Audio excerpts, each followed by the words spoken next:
hello everyone. We're talking about Ravenloft stuff again. We're Great. back at it. Oh, we're back! Why do they keep letting me in the building? I have no idea. we like you. It seems ill-advised, and this is probably going to be the last time. Let's talk about Ravenloft. Yay. I'm really excited for this book. I love the art. I just like all of the creepy things being all in one place again. For those that do not know, how does Ravenloft work? I love it. Like, first, thank you for asking, because I love that folks are getting to engage with Ravenloft in the domains of dread and have the opportunity to tell like all sorts of different horror stories, because that's what Ravenloft is at its core. This is the Dungeons and Dragons setting for any sort of horror experience that you want to have. And the setting of Ravenloft itself is designed to help you tell exactly those myriad stories. Yeah. Do you want to tell a gothic horror story? Do you want to tell a cosmic horror story? Do you want to do dark fantasy? We've got a setting or a place or a domain of dread for you. So the domains of dread themselves are mysterious nether dimensions within the Shadowfell that are each these little islands of terror, where every domain of dread is horror story and the realm and the prison of a Darklord, a multiversally nefarious criminal villain nightmare that is now being contained within this realm by mysterious forces called the Dark Powers. And these are the worst of the worst. The worst of the worst. And they're uniquely terrible. It's not just like you are a serial killer. Yes. These are serial killers who have done some incredibly messed up things that have resulted in the catastrophic terrorization of multitudes and possibly some eldritch level horrors unleashed upon the world. Like, there is a little bit of like almost the Dark Powers are like, oh, I want to put that in a snow globe, and then they grab that person and all of their crime and put it into the personalized snow globe that is their dark domain. 100%. And the Dark Powers themselves are these mysterious forces that have never been defined. They're always these mysterious godlike entities.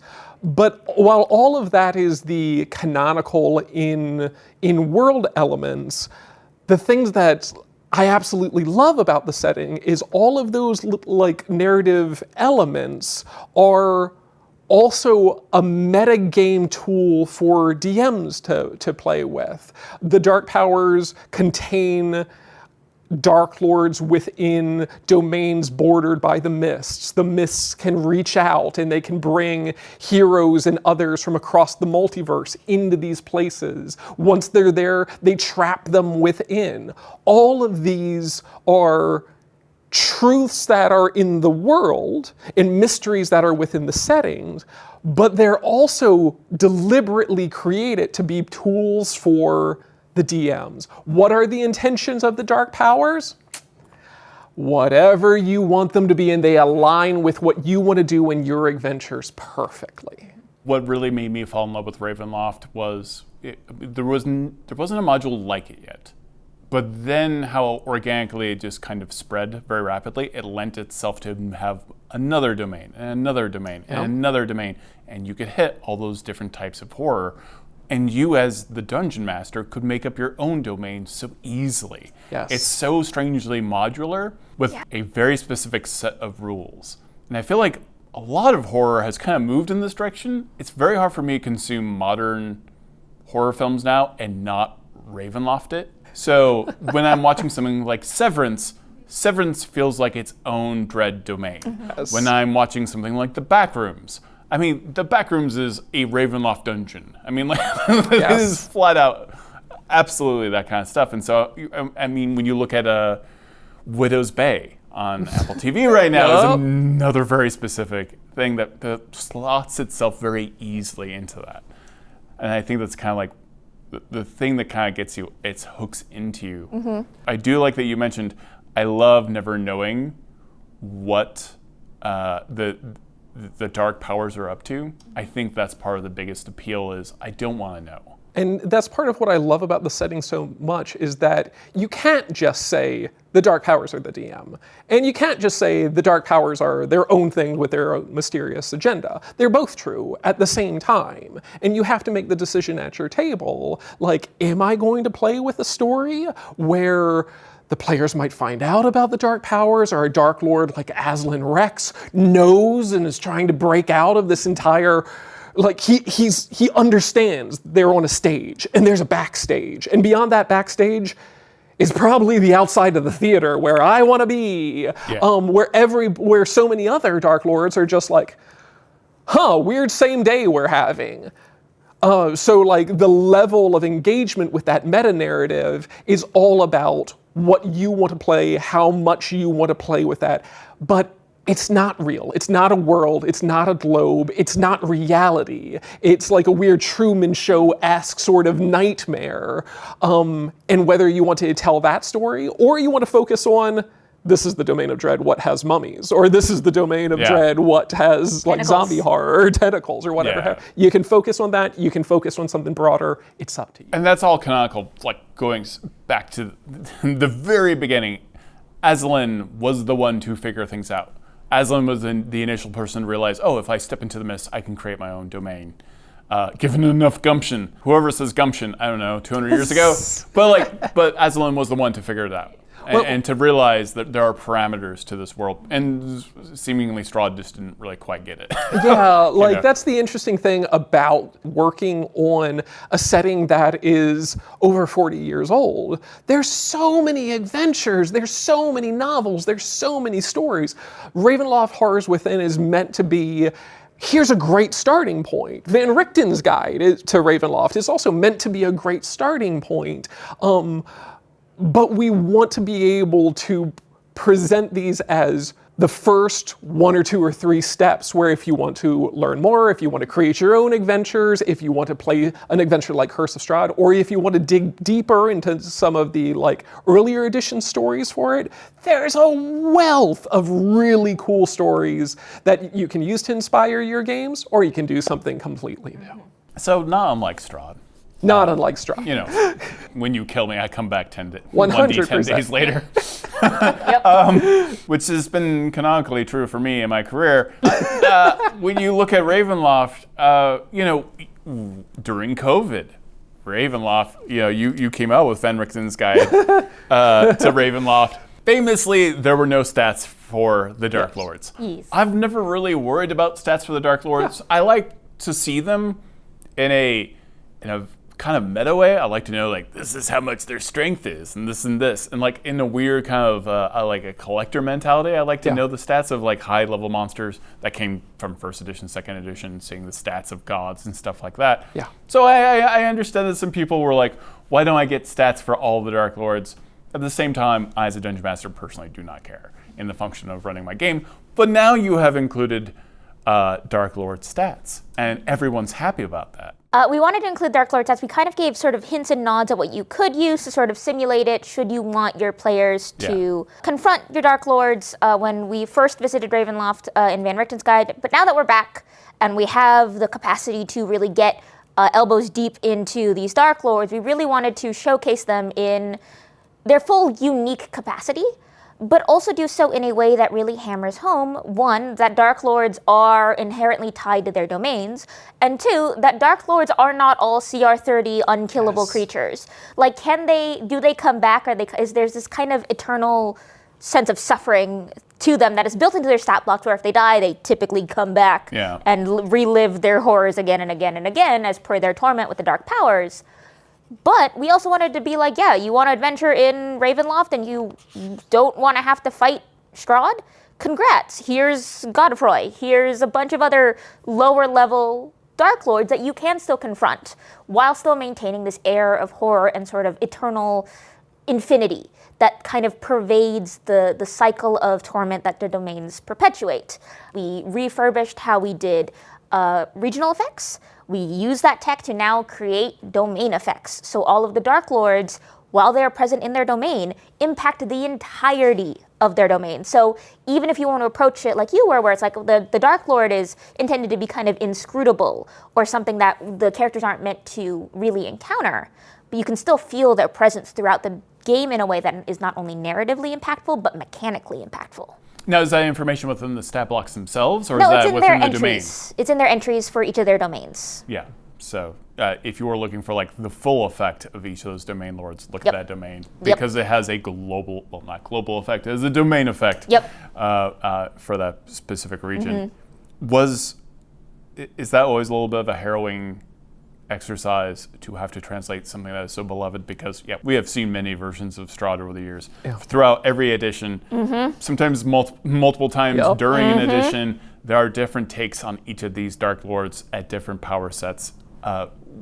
What are the challenges in translating that again and again? I mean, at the core of it is you want to make sure that the expression is what's right for that product, or what's right for the expression that you're trying to get across there. So like, for example, with Curse of Strahd, you want to make sure that it's the appropriate level for the adventure that you're going to be at. I mean, when we're talking about characters that have been represented across multiple editions, like where they land, how powerful they should feel, all of those elements are always a factor, while also making sure that it feels satisfying at the game table with the community. Because if you're telling everybody, this is the most powerful thing ever, and then it just collapses like a house of cards, okay, well, all of a sudden, the story you've been telling doesn't support all of that. We're also, in many cases, up against whole archetypes, whole like folkloric tropes. Like when we're presenting like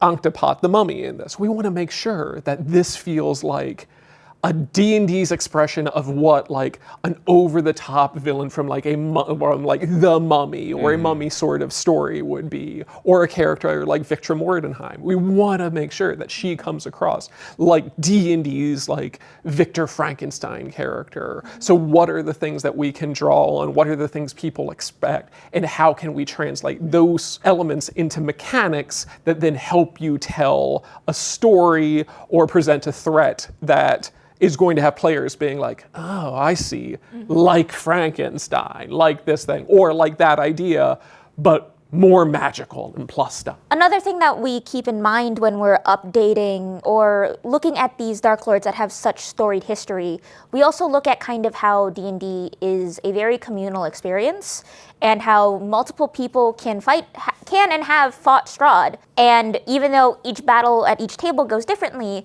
a lot of them have very shared experiences about their encounter with Strahd.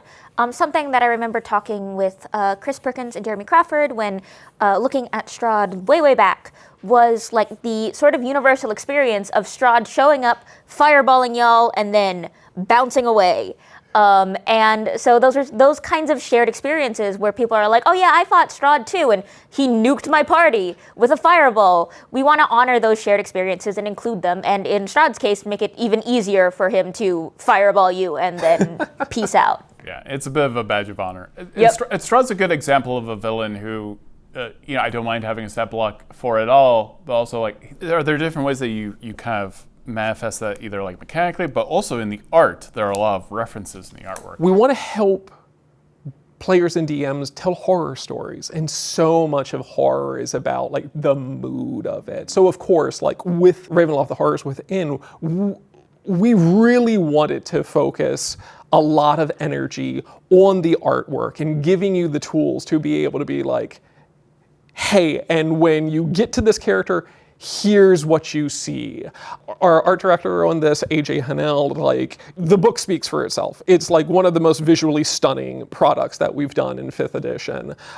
So much of the art throughout this is meant to be full page, full bleed, like really putting the focus on these major characters that are so much are the setting as much as their domains are. There's even a little thing where we don't say it anywhere, but like with every one of the pieces of arts of the Dark Lord, there's a little quote associated with them. And that quote is meant to be what they say when they first encounter the players. Because one of the biggest challenges that I could see as a DM is spending sessions and sessions and sessions playing up, like Anktapat is this villain who does this, or Ivana Barretsi is this villain who does this, and you finally get up to them and they say, Sup. Yeah. And so it just deflates the entire first experience. Yeah. So we've even slipped little elements like that. It's like, hey, when you get to them, if you don't know what else to say, just read what's right on their picture. And even if you don't use that quote, it gives a really awesome way of getting into that character's voice and figuring out what they might sound like and how they might act towards a characters or a party of adventurers, even if you don't use that quote directly, which I think is really fun. I love that little bit of characterization we give, in addition to the full entries about their lore and suffering. The art style is very unique, and I know this being on the inside. There are a lot of iterations, right? Like trying to find the right tone. Ravenloft is such a specific tone. Yes. I feel like out of all the settings, it can be the most. But then you're also trying to hit multiple different types of horror genres at the same time. And there is something about Ravenloft, and I certainly was there for the very first module of Ravenloft, but I have a fondness for the 90s and 90s horror right now. And those colors tend to be a little bit more neon or a little bit more saturated in certain ways. Amongst a monochromatic kind of backdrop is really fun. There's kind of a new kind of color to horror, I think, also in the genre right now. So did that affect the book? Because when you're moving through here, there's tons of different art styles. Our art director in this, AJ, spent an incredible amount of time working with the artists and our other art directors, Emi Tanji worked on this, Mick and Kenreck worked on this, Trish Yoakum, all really focused on how can we express the different types of horror, but in a way that doesn't feel like it's trying to evoke a vintage Dracula cover or something like that. So, AJ spent a lot of time looking at modern film like A24 or Neon that are doing a lot of much more vibrant types of film, types of movies and whatnot. She cited I saw the TV Glow and the more modern Suspiria, but a lot of this is also drawing off of 60s and 70s giallo horror, the original Dario Argento Suspiria and Tenebrae and Phenomenon and so on and so forth, where part of the color choices are unsettling and weird and off-putting or maybe even revolting. And unnatural. I think that's the way, my favorite adjective to describe the art in this book is lurid. Yes. Because it is just so saturated to an unnatural degree, and that sharp contrast in the way that it pops just feels unsettling in almost not quite an uncanny valley way, but it feels like you're off kilter in addition to the camera angles that a lot of the pieces are at. And I really love how that sort of immerses you in a very sort of cinematic experience as you're flipping through the book. And part of all of this as well is I think folks are going to come to this and be like, well, this doesn't look like the horror that I'm familiar with. This doesn't look like a Dracula or a Lovecraft story or whatever have you. And it's it's not supposed to be. It's not those things. You have those things. Mm-hmm. We get the chance to do horror plus D&D. Yeah. I know I've mentioned Harakiri a few times, where past incarnations of that have been this very sort of it is the desert and there are pyramids and there are mummies and you can tell those stories and that's fantastic.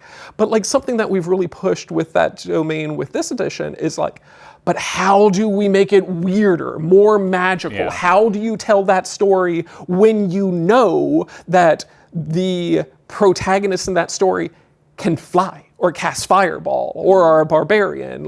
How do you push the magic of it all into a space that D&D thrives in?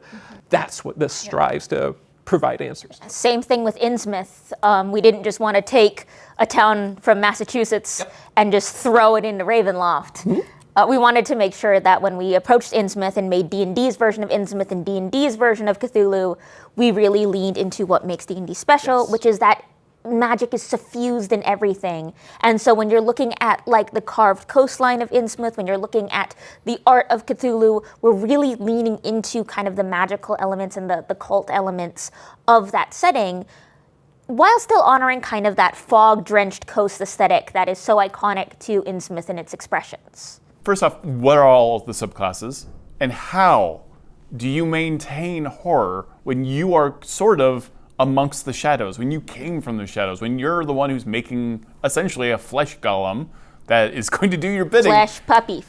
How are you still scared? Like, how do you maintain fear for those players who are already so edgy and dark themselves?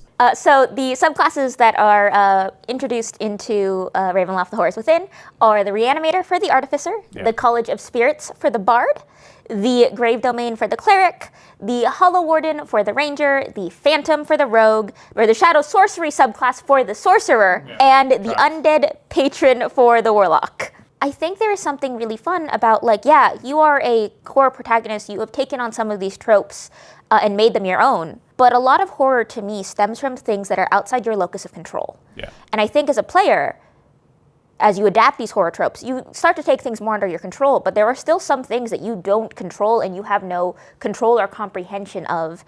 And having those things in the world, regardless of how edgy or twisted or trope-infused your character might be, there's always going to be something beyond that locus that can still mess with you and surprise you in fun and unsettling ways. How do you maintain that fear factor if you have, say, resistance to necrotic damage, right? Like, because I think this is something new Dungeon Masters will often be like, well, I'm resistant. I'm like, yeah, are you friends?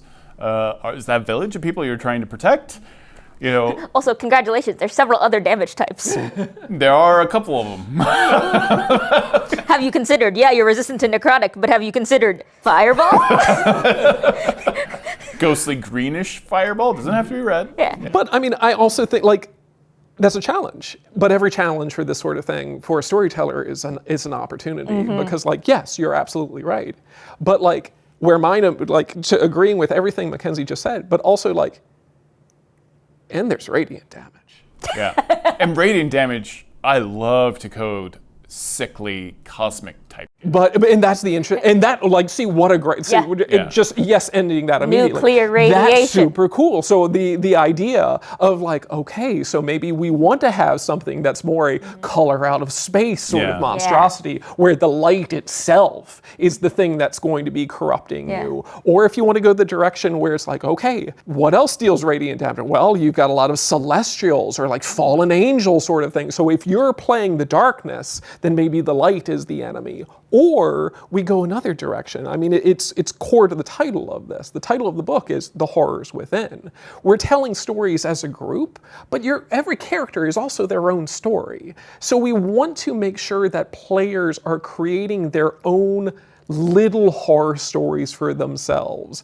I'm playing somebody who's drawing power from the shadow, or I'm reanimating like my favorite pet again and again and again. Or I've got a dark gift that is like giving me powers I don't quite control. Or maybe I'm dead and now I'm back for a whole reason. Like every one of these options, yes, there's mechanical elements to them, but they're sending you off on narrative trajectories that is a whole story for you to tell. And that's just with one of them. As soon as you start mix and matching, the story that you're creating is like so unique to yourself, and that can be something that you and your entire table is now just getting an entire campaign out of. You know, some of these subclasses have been revisited. Some of these are wholly original. I really like the Reanimator. I love Frankenstein stuff. I love making my own Frankenstein's monster. I always love it. It's always fun. I know the Hollow Warden has gotten a lot of love, but truly I love the Reanimator. Yeah. The Reanimator is so much fun. And fills a niche. It fills a niche that I felt like it was so natural for the Artificer, and I'm so happy that we got to revisit the Artificer in this book and lean into the, Artificer doesn't mean you have to be steampunk. Yeah. You can make whatever you want, and maybe your material is flesh. hey, Cryptid Ranger, like we all want it. We needed that Yep. in our lives. And sometimes we didn't know it until we could get it. Rangers don't always have to be good. I like a Dark Ranger. I'm always a fan of that. I love that I can finally play a Lupin. Yep. I love werewolf stuff. But this notion of something happens to you and you become the darkness, you become something evil and uncontrollable. It's so fun that is now one of the options, sort of. Now, how you play that, though, is wholly on you as the player.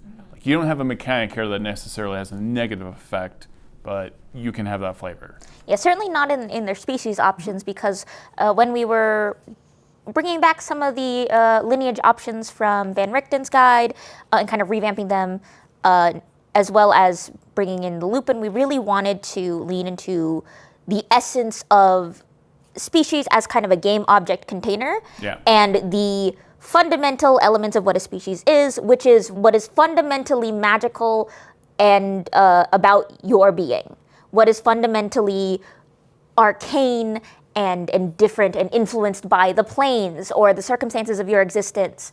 And so we really leaned hard into some of those tropes, and we really looked at the kind of classic, I don't want to say protagonist tropes, but certainly like monster tropes, where it's like, yeah, let's see, if you wanted to play as Frankenstein's monster, you wanted to play as a vampire, you wanted to play as some fey bargainy thing, and, well, we're missing werewolves, let's throw the Lupins in there. Yep, we represent for the werewolves. It's really important. Yeah, And then, the Lupin were so fun. Other customizations for this, I really like the kind of like the keystone ability for those for that species as well. I think it's very being able to howl your enemies into disadvantage is always fun.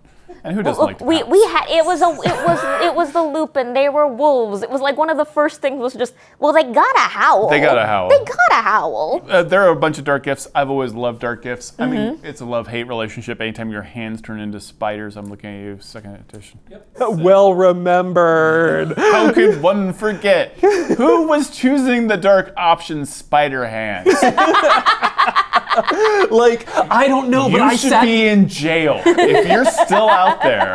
Dude, but like, I remember sitting there and reading that again and again and just being like, I what know do the I do page with number. Oh, Wes, is it too late to errata the book? Can we add spider hands Guess back we in? gotta do another one. We gotta revisit. Welcome to Ravenloft. And the benefit, spider hands. by the way, was be able to spin webs, and it's Yep. like, cool. Yeah, Spider-Man, because the dark, but worse. because the dark gifts in second edition were this sort of like proto-evolution, like the more you transgress, because they were also punishments. Yeah, they were punishments. Back in my day, Ravenloft punished you for playing it. Yeah, were you bad? Have spider hands. hands. Which is like, it Naughty wasn't players that. get the spider hands. Because it started out small, but the more that you engaged with the dark powers, the more you did like sinister stuff, the more you were rewarded derogatory. So like the capstone, like they weren't capstones, it wasn't set like that, but like you remember where the end choices for all of them were like, and if you follow the path, you're a Frankenstein, you're a vampire, you're a zombie, you're a spider hands guy. But it was always cool to look at those and be like, this is such a neat story. I love the idea of the transformation throughout all of this. There's always a tension when you have a mechanical element that then you're sort of putting on the players without their control, which is why we went the more, let's get the players buy-in on that, which is where we landed with this. But I mean, it is well loved and well remembered. That was interesting to go from Van Richten's, where these were kind of independent, now they are feat-based. Yeah. We really wanted it to be easier for you to gain dark gifts, and we also wanted it to be a little bit more enticing for you to gain a dark gift. Because I think part of the dark gift is the temptation of it. And so they're very utility focused. They can be very powerful depending on certain situations and certain technical uses. We really wanted to key into making them feel like they're really good to use. And there's a detriment to it. And you have to play that fun game of, is this worth the cost? And then, or if you take one through one of your backgrounds, there is the potential of the consequence triggering just kind of hanging over your head. So even when you're not like actively role playing, you still kind of feel the weight and the presence of the dark gift and you're keeping an eye for whenever that has to trigger, which I think is super fun.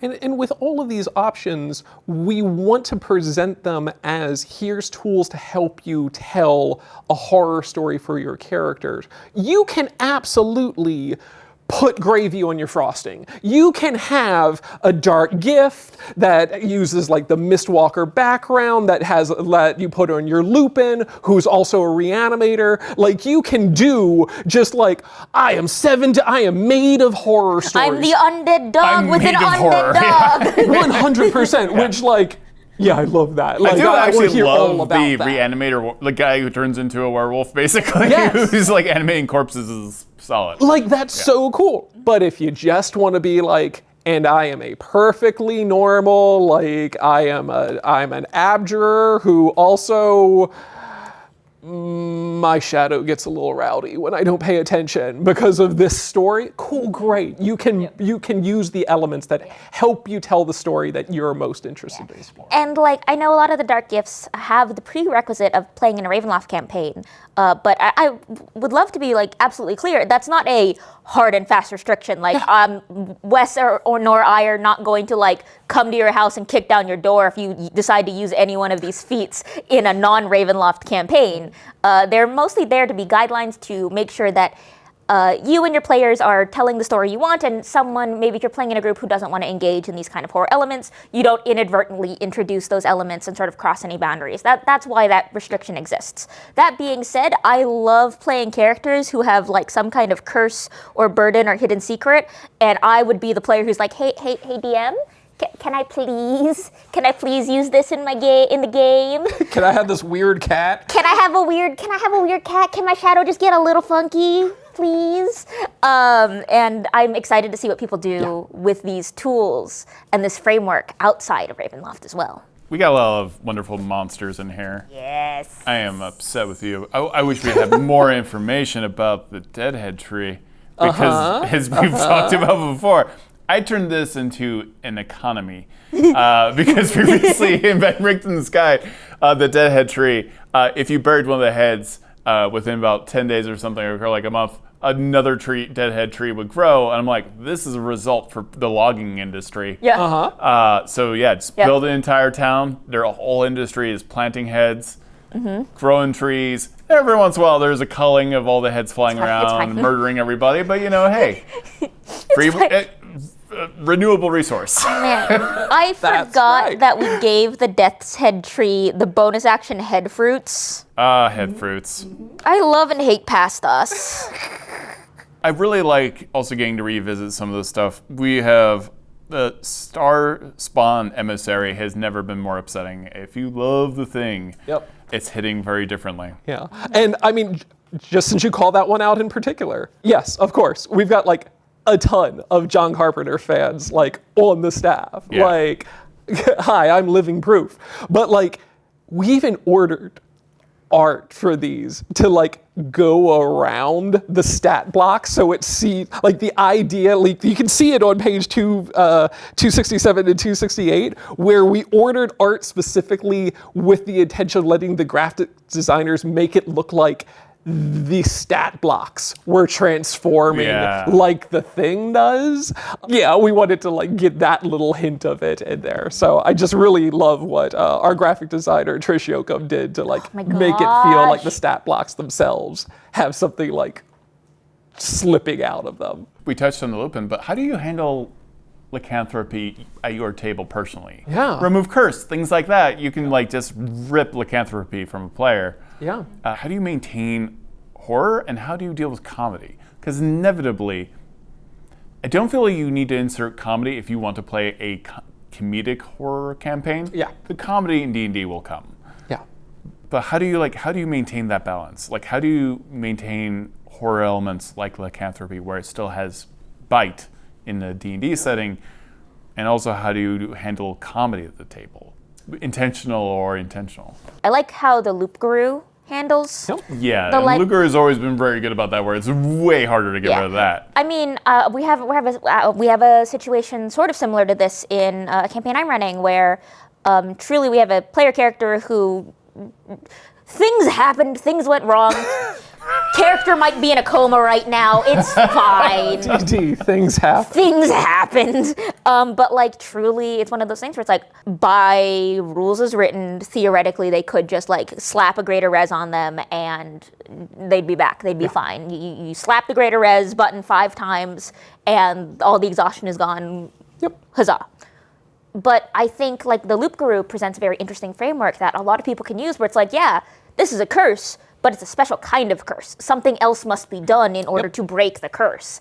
And I think there is a fun approach in building narrative. If the player's goal is to break the curse or break the affliction, then building a story around it so it feels earned and developed is really fun and is a fun lever to pull. There's also the other thing of like, if you ask how I deal with it at my table, a lot of it is, well, I ask the player, do you want to stay a lycanthrope? Or do you want to get rid of it? How do you want to approach this? Because I know, like, speaking as a disability advocate, there's a lot of people who actually relate to lycanthropy as an allegory for various disabilities.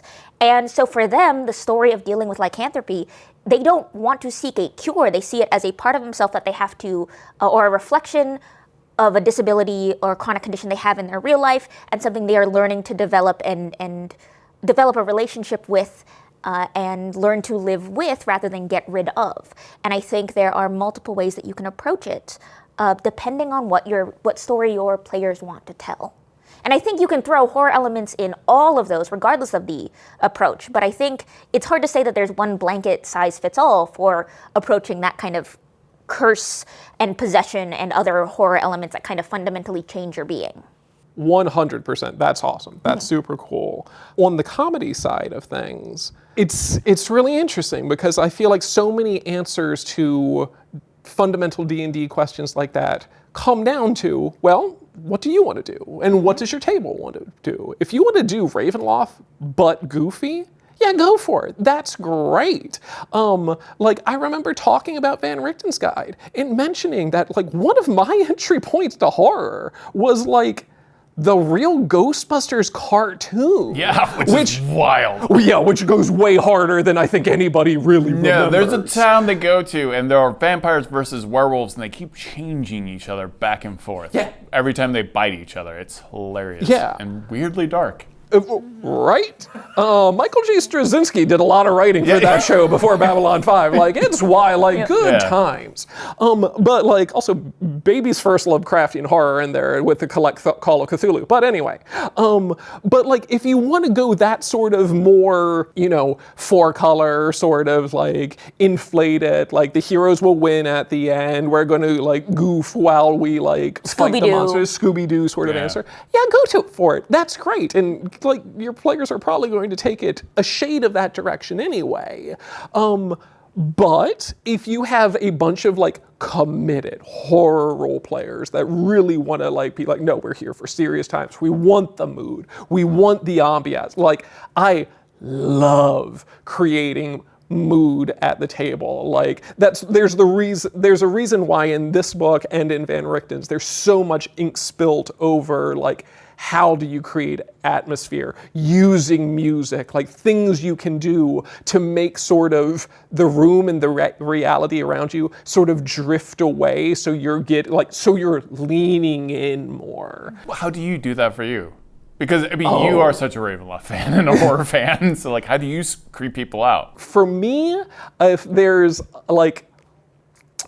only 1 or 2 things that I can do before I'm running a horror adventure, 3.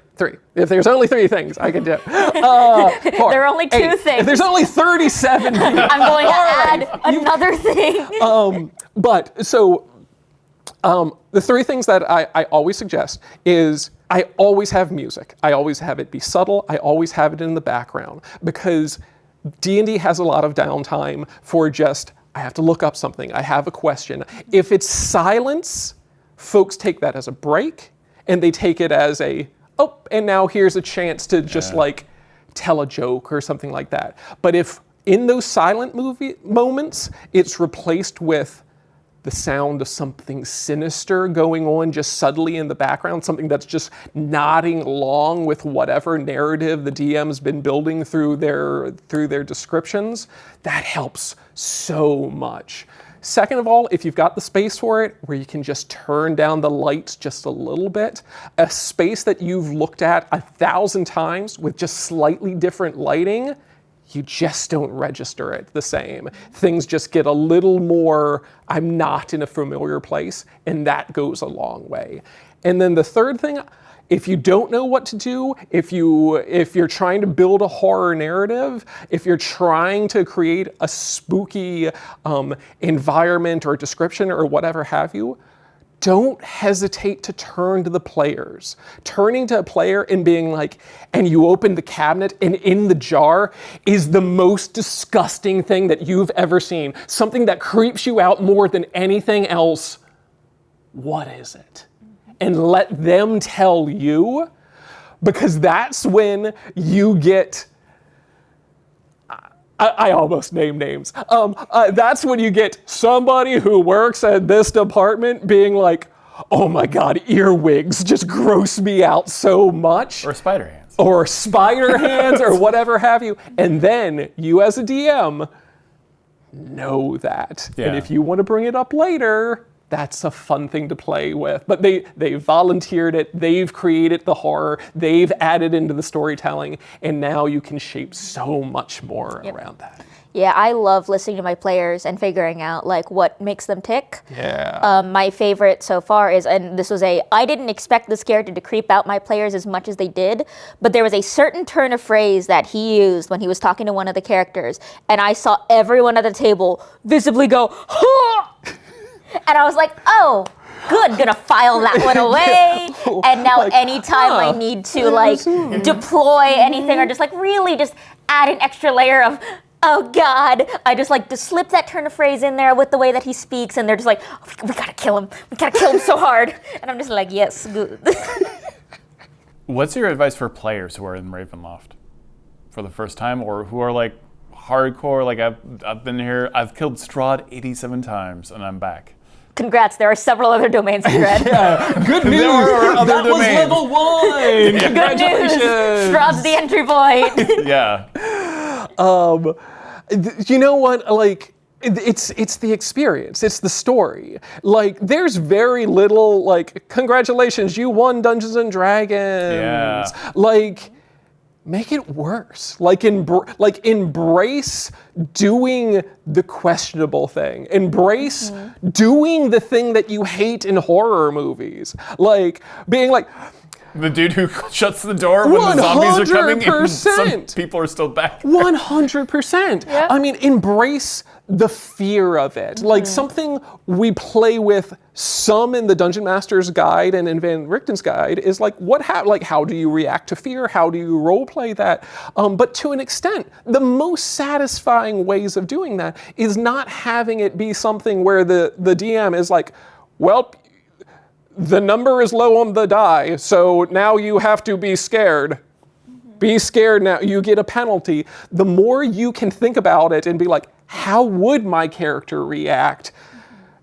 Is it, I would flee and then take a moment and like turn around and like muster my courage and then do something heroic? Would I make a nonsensical, would I have a nonsensical reaction? Like, explore what happens when you're not in control of everything. It adds so much to the story, and you have permission in a horror story to do something that is maybe not the perfect choice, but the protagonists of horror stories aren't typically meant to be heroes or geniuses or like perfect. They're meant to be flawed and engage with the horror and hopefully overcome. Play into that. Yeah, my advice is, and this is going to sound really cosmic horror-y, but it's going to be like relinquish a need for a sense of control. Because I know like a lot of the things that I felt when I was first playing D&D was, oh, this is my character, I need to know everything about them, I need to know what they're going to do at every moment, I need to kind of, the thing that scared me the most about D&D was the unexpectedness of it, the unpredictability. But I think that unpredictability is something that is so intrinsic and core to experiencing horror. And I think something that I've enjoyed as a player, both in horror and non-horror campaigns, has been being like, okay, my character is a blank slate, I'm gonna figure it out as I go, and filling in those details and letting your character surprise you and letting the campaign surprise you. So like, sort of almost like relinquishing that idea and that need to be like, well, I need to know what the setting is, I need to know X, Y, Z about the lore. Just kind of like taking that step back and going, I'm going to let it take me by surprise. I'm going to let myself go on a journey wherever it might take me, and we'll see and fill in the blanks as we go. I think that is an excellent way to kind of reinvigorate and re-experience horror genres that you've already experienced before while letting someone else's take sort of surprise and delight you. It is my favorite campaign setting within D&D for a reason. And it's always been a great book in the same sense of the monster manual of like daydreaming. You can look up a domain, you can look up a Darklord, you can look at monster and daydream about what that adventure is, maybe what that campaign is. And again, that nebulous vibe of like the powers, the dark powers, it really always makes it kind of feel like it can be your own. Yeah, and like I love that you mentioned that, because when we describe that, when we talk about exactly that sort of daydreaming, we call that playing D&D. That's also playing D&D. So if you're sitting in this and you're imagining your campaign or the stories you could tell, great, that's the point. We love that. Don't be afraid. I will say this is my personal advice, just running a game with my wife, Megan. I have to give big shout outs to. There is original Clyde Caldwell art for the module for Ravenloft. She and a group of adventurers did kill Strahd, and she was cursed to come back with a deal with the Dark Powers to run Ravenloft, which was objectively hilarious. To have a Dampier gnome run Ravenloft, to run that domain of dread was fun, as torture for Strahd himself. Strahd just in the back like, no! Strahd became a ghost and had to watch a gnome being in control, which was a complete nightmare. Cool. And the weird, like, putting the good guys in control of a domain was weirdly fun. Where you're like, yeah, you're in charge, sort of, parentheses. But do not be afraid to make things your own, and also move on, because like for me, canonically, that will always be Ravenloft now, is Strahd being I'm not going to say it, being tortured. But there are so many different domains in here to explore and some new takes on it. And I'm so happy, personally, that you brought Sithicus back with Lord Soth. Is the Frankenstein it's werewolf, Frankenstein meets Dracula moment, Soth versus Strahd. Yeah, I mean, it's such an interesting, he's such a great character, and in second edition, there's a novel where he finds his way into Ravenloft, he's claimed by the Dark Powers. There's a fantastic adventure called When Black Roses Bloom, where you explore Sithicus. There's another novel which then like sees his way back out of the setting. There's a Dragon Magazine article I worked on with Jim Lauder back in the aughts about Sithicus after Soth. Sithicus is such a neat setting, domain, like infused with shadow, but like you get this whole narrative now where, okay, well, but where really is Lord Soth? Is he in Dragonlance? Is he in Darksun? He had this whole spate hopping between different worlds. The fact of the matter is, the can of worms is open. Like, is he in Dragonlance? Yes. Was he in Ravenloft? Yes. Is he in Ravenloft now? Yes. Which is the true version? Yes. Like, it's up to you. You can tell the story where he's always in Dragonlance. You can tell the story where he's always in Ravenloft. You can tell the story where he's in and out, or he came back. Fundamentally, as a character, the only person's opinion who matters on these game objects, on these characters, on the action figures at your table, and how you use them is you. So tell the story that works best for you. We're not interested in this is only done one way, or only these stories are the real story. The elements, the characters, all of the pieces, we're the stage crew. You tell the story. So this was such a good character who had such a neat history with the setting, even if it was so brief, that if you want to explore that, you've got such a cool domain and such a cool character with it. And if you don't want to explore that, pick any of the like 50 other ones. There are plenty of different places for you to enjoy your Ravenloft experience. Yeah. Now I really like the idea of you would never leave Ravenloft. You just Some keep part of hopping. you is always there. Yeah. That's the real horror. Perfect. Thank you so much for your time. I really You're appreciate welcome. it. I'm excited for the book.